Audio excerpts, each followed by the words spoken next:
लेकिन आपके जीवन के जो साथ हमेशा रहते हैं, जो आपके हित और कल्याण के लिए चिंतित रहते हैं, ऐसे होते हैं टीचर। तो आप लोग टीचर को जानते हैं? सभी लोग जानते हैं। तो टीचर को कैसा होना चाहिए, आज हम कुछ टीचर के लिए बात करना चाहते हैं। विद्यार्थी के लिए तो बहुत सी बात होती है। तो टीचर के स्पेलिंग आपको तो पता होगा। गुड। तो पहला अल्फ़ाबेट क्या है? तो टी फॉर टैक्टफुल। शिक्षक को व्यवहार कुशल होना चाहिए। शिक्षक को कैसा होना चाहिए? शिक्षक को व्यवहार कुशल होना चाहिए। उसे हमेशा ये सोचना चाहिए कि समाज ने हमारे ऊपर विश्वास किया है, इसलिए हमें अनुकरणीय जीवन जीने का प्रयास करना चाहिए। शिक्षक के मन में हमेशा ये एहसास होना चाहिए कि समाज ने, इस राष्ट्र ने हमारे ऊपर विश्वास किया है, इसलिए हमें अनुकरणीय जीवन जीने का प्रयास करना चाहिए। शिक्षक को दूसरी बात का ख्याल रखना चाहिए, सेकंड पॉइंट, कि शिक्षक एक सब्जेक्ट का टीचर नहीं है। वो physics, chemistry, math, biology, English, language का टीचर नहीं है। ये सब टीचर वो बाद में है। सबसे पहले वो मानव मूल्यों के शिक्षक हैं। शिक्षक के दिल में इस बात का एहसास होना चाहिए कि हम किसी सब्जेक्ट के टीचर बाद में हैं, सबसे पहले हम मानव मूल्यों के शिक्षक हैं। शिक्षक मानवता का निर्माण करने के लिए होना चाहिए। वह विषय पढ़ाने की बात बाद में उसे करनी चाहिए। शिक्षक को तीसरी बात का हमेशा ख्याल रखना चाहिए कि हमारा विद्यार्थी से जुड़ाव केवल क्लासरूम तक ना हो, क्लास के बाहर हमारा उनके साथ अटैचमेंट कैसा है, उनका व्यवहार क्लासरूम के बाहर कैसा है, आपका अपने स्टूडेंट के प्रति लव, अफेक्शन, केयर, ये आपकी रिस्पॉन्सिबिलिटी है कि आप क्लासरूम के बाहर उसके साथ प्रदर्शित करें।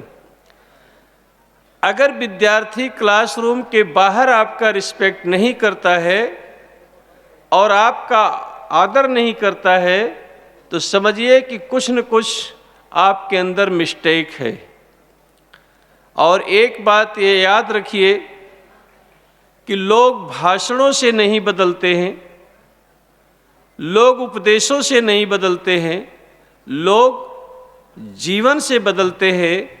और आपके जीवन का प्रभाव जब उस विद्यार्थी के ऊपर पड़ेगा, तभी उसमें परिवर्तन आएगा। तो शिक्षक को व्यवहार कुशल होना चाहिए, टैक्टफुल। उसे हर अपने विद्यार्थी के विषय में समझने की कोशिश करना चाहिए। प्यारे बच्चों, डॉक्टर APJ अब्दुल कलाम, जो हमारे देश के प्रेसिडेंट रहे, उन्होंने अपनी बायोग्राफी लिखी है।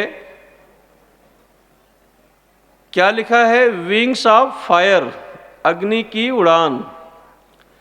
तो उसमें लिखते हैं कि कमजोर शिक्षक से होशियार विद्यार्थी बहुत कुछ सीख सकता है, लेकिन होशियार टीचर से कमजोर विद्यार्थी कुछ भी नहीं सीख सकता। इसलिए आपको अपने शिक्षक से ज़्यादा होशियार बनने के लिए प्रयास करना चाहिए। आपको अपने टीचर से ज़्यादा समझदार बनने का प्रयत्न करना चाहिए। और वो समझदार जब ही बनेंगे जब आप स्टडी करेंगे, थिंकिंग करेंगे, लॉजिक के लिए आपके रिस्पेक्ट होगा, तभी आपके अंदर क्यूरियोसिटी, जिज्ञासा होगी, तभी आप इतने अच्छे स्टूडेंट बन सकते हैं। तो आपको हमेशा ये सोचना है कि हमें अपने शिक्षक से समझदार बनना है, और समझदार बनने के लिए आपको नित नए नए प्रश्न करने चाहिए, सोचना चाहिए कि आखिर ये चीज़ ऐसा हो रहा है, ऐसा क्यों है। हमारे देश के एक बहुत बड़े ऋषि हुए जिनका नाम था महर्षि पतंजलि। महर्षि पतंजलि जी ने एक ग्रंथ लिखा है संस्कृत व्याकरण का महाभाष्य। तो महाभाष्य में लिखा है, चतुर्भि प्रकारैः विद्या उपयोगिता भवति, आगम कालीन, स्वाध्याय कालीन, प्रवचन कालीन, व्यवहार कालीन। विद्या की उपयोगिता 4 प्रकार से होती है। सबसे पहले किसी टीचर के पास, गुरु के पास श्रद्धा पूर्वक बैठो।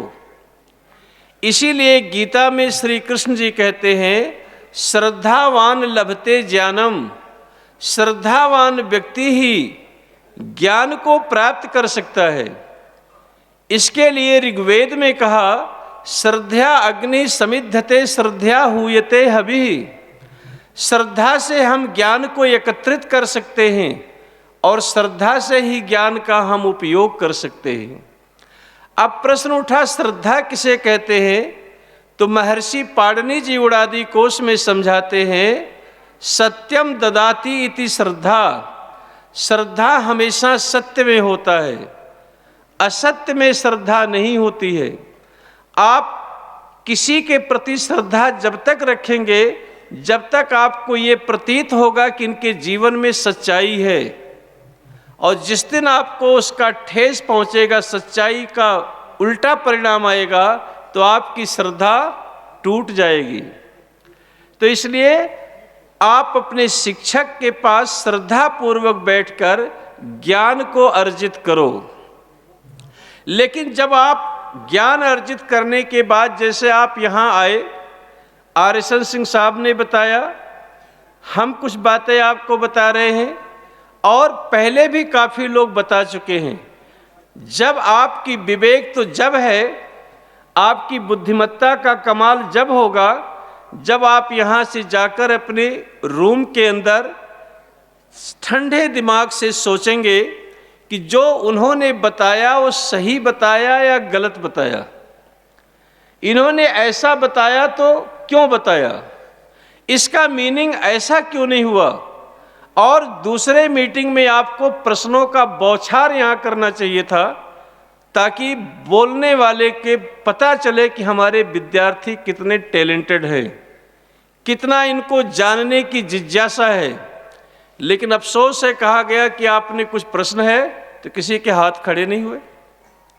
इसका मतलब आपने जाकर के प्रॉपर होमवर्क नहीं किया। तो इस प्रकार से आपके ज्ञान का उपयोगिता नहीं हो सकता। इसीलिए कहा गया कि पहले तो श्रद्धा पूर्वक ज्ञान को अर्जित करो, लेकिन फिर सोचो। इसे ज्ञान को अर्जित करने को कहते हैं अध्ययन काल। और अध्ययन के बाद जाकर के रूम में विचारो कि हमारे टीचर ने, हमारे गुरुजी ने, या जो भी वक्ता है, उन लोगों ने जो हमें सिखाया है, पढ़ाया है, वो सही बताया है या गलत बताया है। हमें कभी भी ऑर्थोडॉक्सिस रूढ़िवादी नहीं होना चाहिए।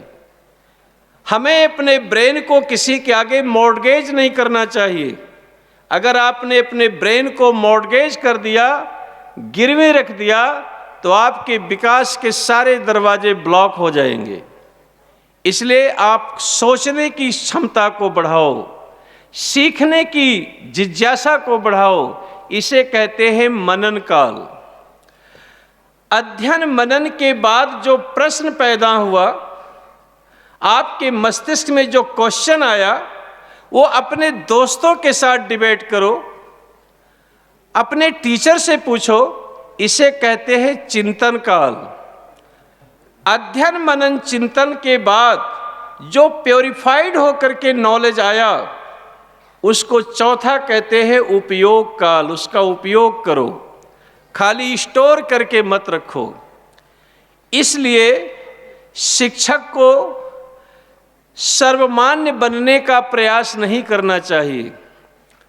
शिक्षक को हमेशा ये सोचना चाहिए, एक बात याद रखना चाहिए प्रत्येक शिक्षक को, कि शिक्षक की शिक्षा विद्या कभी समाप्त नहीं होती। हमारे यहाँ संस्कृत में कहा जाता है, यावत जीवेत अधीते विप्राह, विद्वान जब तक जीवित रहता है तब तक उसकी शिक्षा समाप्त नहीं होती, उसे पढ़ना पड़ता है। इसी बात को यूनेस्को ने विद्वानों के लिए कहा कि लर्निंग टू लर्न, सीखने के लिए सीखना चाहिए। और इसी बात को कुरान शरीफ में समझाया गया कि जन्म से लेकर के कब्र तक इंसान सीखता ही सीखता है।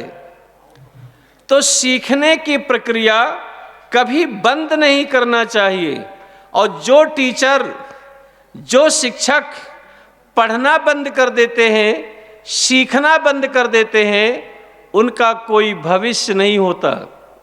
हम गुजरात के स्कूलों में जाते हैं तो लिखा मिलता है दीवारों पर, शिक्षक कभी साधारण नहीं होता, प्रलय और निर्माण दोनों इसकी गोद में पलते हैं।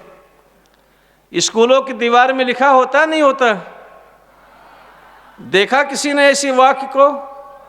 किसने देखा? हाथ खड़े करो। Very good. लेकिन मैं दावा नहीं करता हूं कि मैं कोई विद्वान हूं, लेकिन मैं ये गारंटी से कह सकता हूं, मैंने आचार्य चाणक्य की संपूर्ण साहित्य को पढ़ा हूं। कहीं भी ऐसा वाक्य आचार्य चाणक्य ने नहीं लिखा है। मैंने सोचा कि आचार्य चाणक्य जैसा महाविद्वान ऐसी मूर्खता की बात कैसे करेगा कि शिक्षक कभी साधारण नहीं होता, प्रलय और निर्माण दोनों इसकी गोद में पलते हैं। जबकि प्रैक्टिकल रूप में हम देखते हैं, जो सबसे ज़्यादा ब्रिलियंट होते हैं वो साइंटिस्ट बनते हैं, उससे जो कम होते हैं वो मेडिकल में जाते हैं, उससे जो कम ब्रिलियंट होते हैं वो इंजीनियर बनते हैं, उससे भी जब कुछ कम होते हैं तो यूपीएससी क्वालिफाइड करके क्लास 1 ऑफिसर बन जाते हैं। और जो साइंटिस्ट नहीं बन सका, डॉक्टर नहीं बन सका, इंजीनियर नहीं बन सका, यूपीएससी क्वालिफाइड नहीं कर सका, तो कहते हैं हालो बीएड करी नाखिए माधोनी। चलो बीएड कर लेते हैं, टीचर बन जाएंगे, कोई फर्क नहीं पड़ता। तो अब ऐसे लोग कहते हैं कि दुनिया के प्रलय और निर्माण इनकी गोद में पलते हैं। ऐसा कैसे आचार्य चाणक्य ने कह दिया? तो मैंने दोबारा आचार्य चाणक्य की संपूर्ण साहित्य को पढ़ने का प्रयास किया। और जिन्होंने चाणक्य सीरियल बनाया उनको भी यहाँ आना था, उनको मैंने बताया तो कहे हमारे कोई फिल्म बना रहे, इसमें स्वामी जी शूटिंग में मैं बिजी हूँ। उनको भी मैंने पूछा तो चाणक्य ने क्या कहा था कि साधारण व्यक्ति कभी शिक्षक नहीं बन सकता। चाणक्य ने क्या कहा था कि साधारण व्यक्ति शिक्षक नहीं बन सकता, लेकिन डायलॉग को तोड़ के क्या किया गया कि शिक्षक कभी साधारण नहीं होता। जो शिक्षक है वो कभी साधारण नहीं हो सकता, वो असाधारण व्यक्तित्व का धनी है, चूंकि उसके पास ज्ञान है, मस्तिष्क है। और जिसके पास ज्ञान है उसका सर हमेशा ऊंचा रहेगा। आपके पास नॉलेज और एक्सपीरियंस है तो आप टफ से टफ सिचुएशन को फेस कर सकते हैं। और अगर आपके पास नॉलेज नहीं होगा, एक्सपीरियंस नहीं होगा, तो आप जो है मुसीबत में पड़े रह जाएंगे। तो इसलिए शिक्षक को हमेशा ज्ञान के समीप होना चाहिए, ब्रिंगिंग नियर, उसे ज्ञान के समीप होना चाहिए। जब वो चले तो लगे कि इनके साथ ज्ञान चल रहा है, नॉलेज के करीब हों। तो ये ज्ञान को अर्जन करने की परंपरा उसे हमेशा पढ़ना पढ़ाना चाहिए। उसे सोचना चाहिए कि इस साल जो हमने पढ़ाया है, अगले साल हम नया और क्या बता सकते हैं अपने बच्चों को। तो शिक्षक को टैक्टफुल, व्यवहार कुशल होना चाहिए। दूसरी बात इथिकल, नैतिक, शिक्षक के अंदर नैतिकता होनी चाहिए। एनर्जी ऑफ थिंकिंग, उसके अंदर सोचने की क्षमता होनी चाहिए। शिक्षक को नैतिकता से परिपूर्ण होना चाहिए। मॉरल वैल्यूज, ये शिक्षक को लगे, उसको देखने से कि ये टीचर हैं। भारत सरकार में 1,94,00,000 सरकारी कर्मचारी हैं, लेकिन भारत सरकार सबसे ज़्यादा विश्वास किस पर रखती है? शिक्षक पर रखती है। क्योंकि जब वो वोट इलेक्शन कराना होता है तो ड्यूटी किसकी लगाती है? पुलिस की नहीं लगाती, एडवोकेट की नहीं लगाती, डॉक्टर की नहीं लगाती। किसकी ड्यूटी लगाई जाती है? टीचर की लगाई जाती है, क्योंकि टीचर पर विश्वास होता है कि ये गलत नहीं कर सकते। टीचर पर ये श्रद्धा होता है कि ये जनगणना ये हमारी करेंगे, ठीक करेंगे। और टीचर समाज का लीडर होता है। जब गांधी जी ने आंदोलन चलाया था तो कोई न्यूज़पेपर नहीं इतना ज़्यादा थे, टेलीविज़न नहीं था, रेडियो का इतना सहयोग नहीं था, तो उनकी बात एकदम पूरे देश में कैसे फैलती थी? तो कहा जाता है कि उस समय के टीचर उनकी बात को हर जगह फैलाने के लिए प्रयास करते थे। वो एक माध्यम थे। तो टीचर जो होता है वो समाज का लीडर होता है, और लीडर का सर हमेशा ऊंचा रहना चाहिए। और ऊंचा जब ही रहेगा जब उसके पास ज्ञान होगा। शक्ल से किसी की पूजा नहीं होगी, उसके अंदर नैतिक विचार हो, नैतिकता हो, और एनर्जी ऑफ थिंकिंग, उसके अंदर सोचने की क्षमता हो। आप सब लोगों ने एप्पल फोन देखा है? गुड। एप्पल फोन को किसने बनाया था? अरे वाह, वेरी गुड, स्टीव जॉब्स ने बनाया। लेकिन स्टीव जॉब्स जब एप्पल कंपनी बनाए, बड़ी सी उनकी लंबी स्टोरी है, हम उसमें नहीं जाना चाहते हैं। लेकिन जब वो एप्पल कॉरपोरेट हाउस बना रहे थे तो सारा बिल्डिंग बन करके तैयार हुआ। उनके सामने दो प्रश्न आए कि इस बिल्डिंग का कलर कैसे, कौन से कलर बिल्डिंग का रखा जाए, और इसमें स्टेयर कैसे बनाए जाएं कि जो चढ़ने में आसानी हो। जैसे स्टेयर है ना, सीढ़ी पगथिया, ये चढ़ने में आरामदायक हो। ये दो बात के लिए उन्होंने 6 मंथ थिंकिंग किया। कितना समय सोचा? 6 महीने सोचा, खाली 2 काम के लिए कि बिल्डिंग का कलर कैसा हो और इसके स्टेयर कितने कंफर्ट हों। 6 महीने थिंकिंग करने के बाद उन्होंने लिखा, simplicity is the ultimate sophistication. और बिल्डिंग का कलर उन्होंने वाइट रखा और स्टेयर इतना अच्छा बनाया कि जिसका उन्होंने पेटेंट कराया। इस दुनिया में स्टेयर का सबसे पहले पेटेंट स्टीव जॉब्स ने कराया। इतना अच्छा उन्होंने अपनी बिल्डिंग का स्टेयर बनाया। उसी तरह से हमारे देश में एक बहुत अच्छे बड़े उद्योगपति है, 10,000 रुपये से बिजनेस शुरू किया था, और 10,000 रुपये से बिजनेस शुरू करके आज इन्फोसिस कंपनी के मालिक है। उनका नाम है नारायण मूर्ति। नारायण मूर्ति के बहुत से वर्कर काम करते हैं, लेकिन जब उन्होंने अपने ऑफिस नया बनाया तो उसमें चेयर परचेज करना था, कुर्सी। आप जैसे लोग को होता कि भाई चेयर खरीदना है तो आप 2-4 सैंपल मंगाते और ये देख करके ऑर्डर दे देते। लेकिन उन्होंने 257 कंपनी से अलग अलग टाइप के चेयर मंगाए, और उस चेयर को चूज करने के लिए उन्होंने 3 मंथ लगाया, 3 महीने। समझ में आ रही है आपको? 3 महीने उन्होंने कुर्सी खरीदने के लिए सोचा। मैंने पूछा सर कि ये कुर्सी खरीदने का क्या सिस्टम है आपका, कैसे आपने इतना सोचा? तो उन्होंने समझाया कि जो हमारी कंपनी में आपकी तरह ओवरवेट का आदमी था, उसको पहले मैंने बुलाया कि आपको 1 सप्ताह का मैं छुट्टी देता हूँ, सारे चेयर पे जाके बैठो और जो सबसे कंफर्ट फील हो मुझे बताना।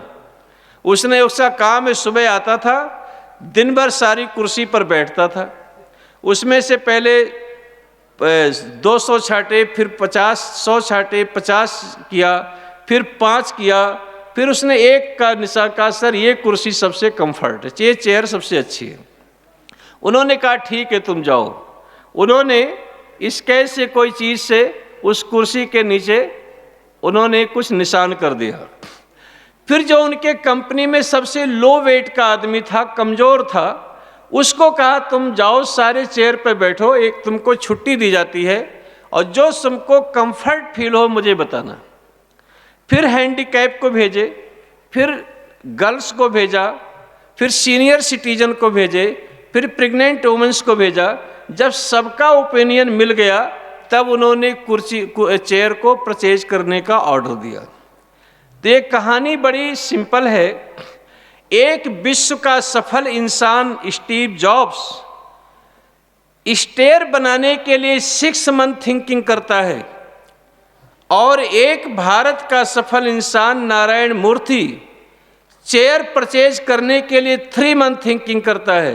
तो प्यारे बच्चों, आपको तो अपना जीवन बनाना है और प्रिय अध्यापक मित्रों, आपको अपने विद्यार्थियों का जीवन बनाना है। आप उसके विषय में कितना सोचते हैं, आप उसके विषय में कितने चिंतित होते हैं। इसलिए आप ये सोचें कि हमारे जनरेशन की लाइफ कैसे बेहतर बनेगी, आप उसके लिए थिंकिंग करिए और सोचिए। और वो जब ही होगा जब आप आपके अंदर नैतिकता का विचार आएगा, एथिक्स और वैल्यूज के लिए आप काम करेंगे। शिक्षक के अंदर तीसरी क्वालिटी होनी चाहिए एस, अर्थात सर्वश्रेष्ठ।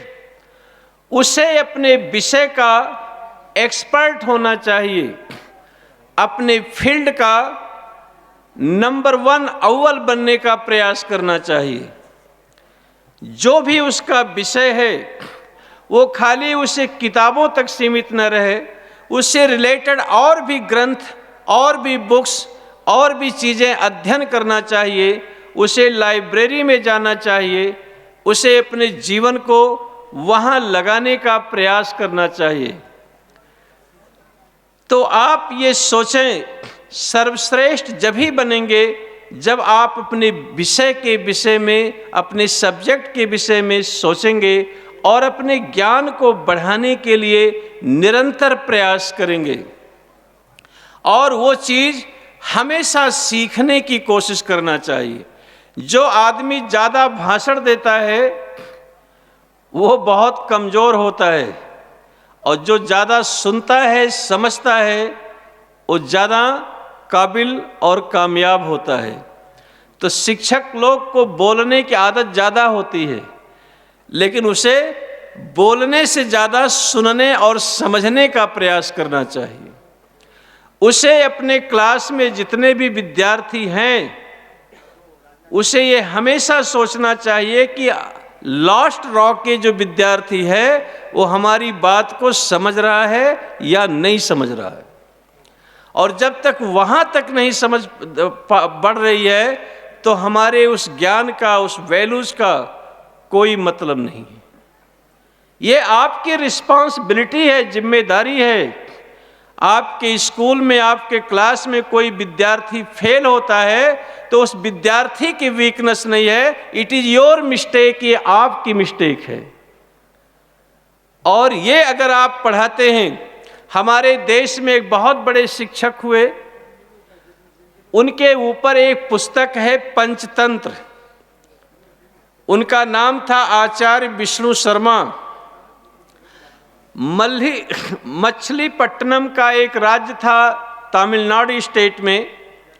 वहाँ के राजा के राजकुमार मूर्ख थे। पढ़ने लिखने में उनका कोई इंटरेस्ट नहीं था। उन्होंने अपने सारे राज्य के विद्वानों को बुलाया, कहा जो मेरे राजकुमारों को एजुकेट करेगा उसे मैं आधा राज्य दे दूंगा।